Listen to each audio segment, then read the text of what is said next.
Now, Prime Minister Narendra Modi is in Sriharikota in Andhra Pradesh to witness the historic launch of ISRO's PSLV C-23 rocket.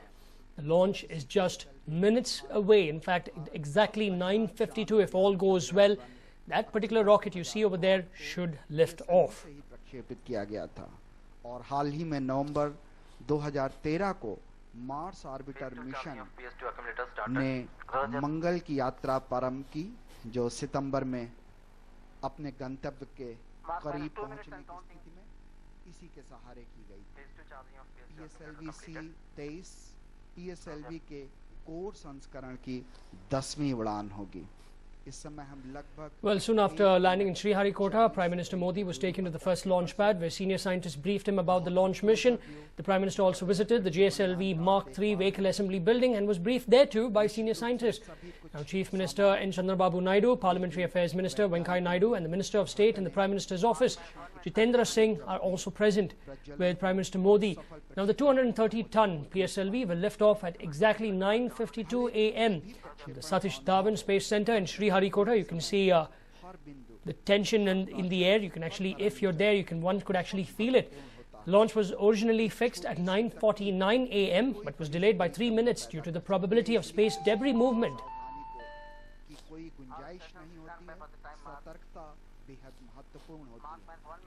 केवल 1 minute की दूरी पर है।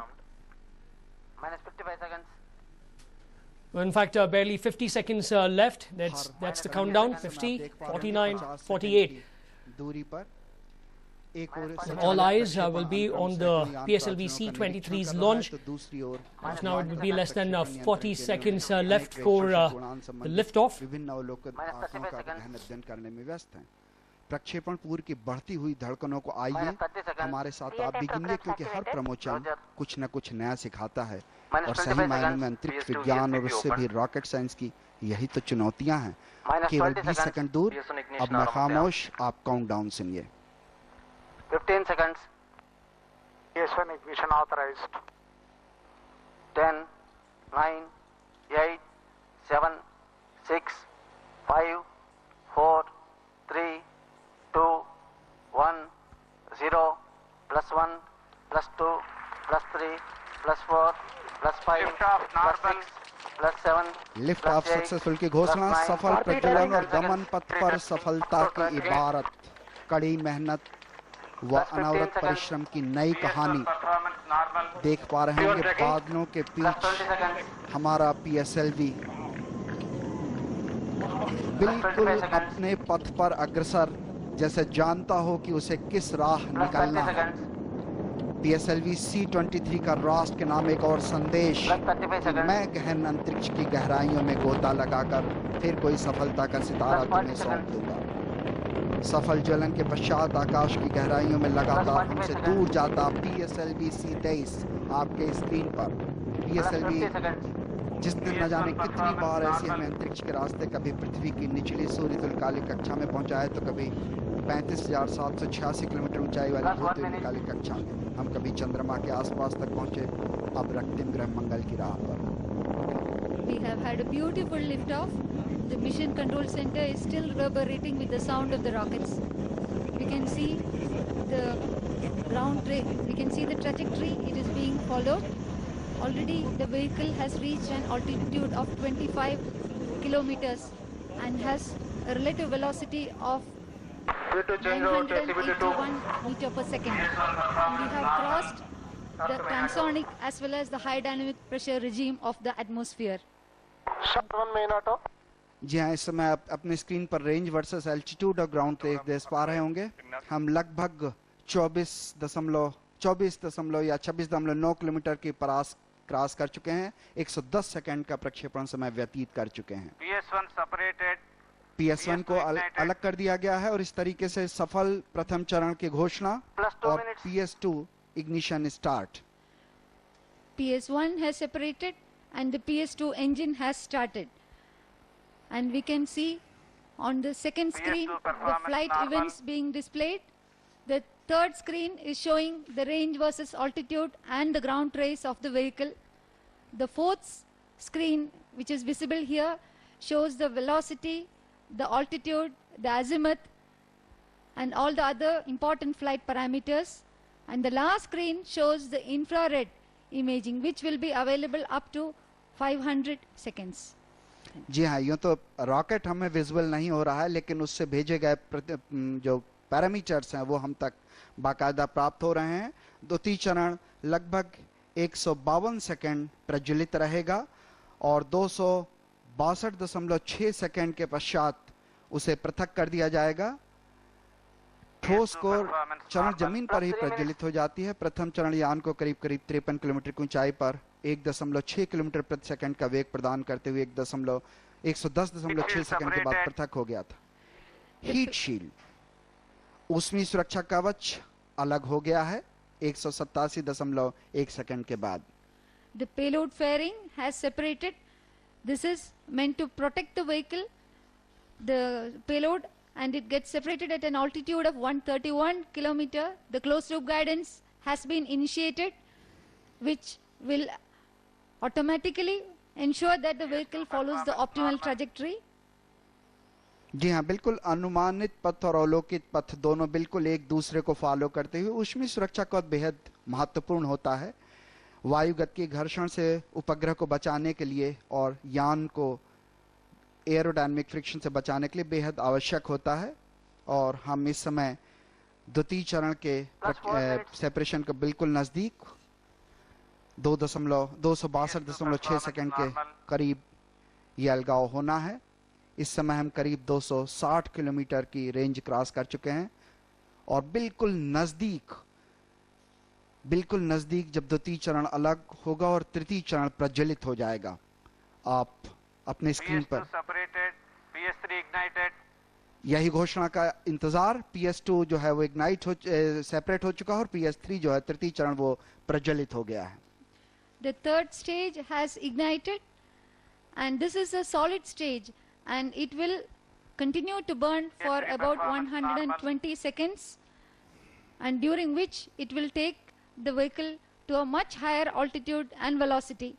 And at the end of the third stage, we will be having a coast phase, and we can see that the flight parameters are all exactly following the nominal profile.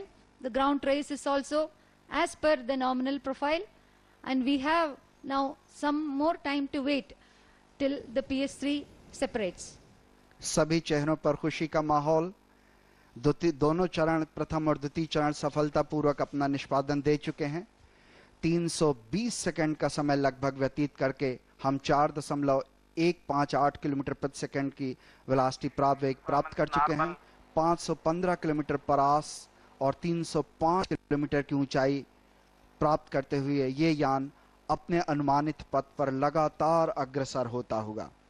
अगर हम वेग की बात करें तो निश्चित रूप से लगातार इसमें बढ़ोतरी हो रही है और यही अनुमानित भी है, यही अभीष्ट निष्पादन प्राप्त करना भी है इस यान से। अगर हम इस कार्य को ध्यान से देखें तो हम बिल्कुल जैसा अनुमानित है उसी पथ पर यान को आगे जाता देख पा रहे हैं। वेग 5.3 किलोमीटर प्रति सेकंड और समय 370 सेकंड का व्यतीत होते हुए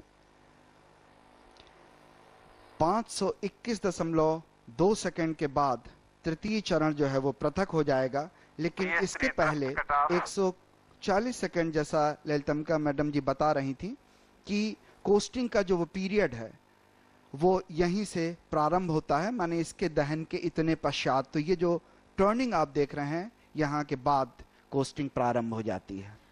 The vehicle has started its coast phase, and one of the important aspects of the launch clearance procedure is the space object proximity analysis.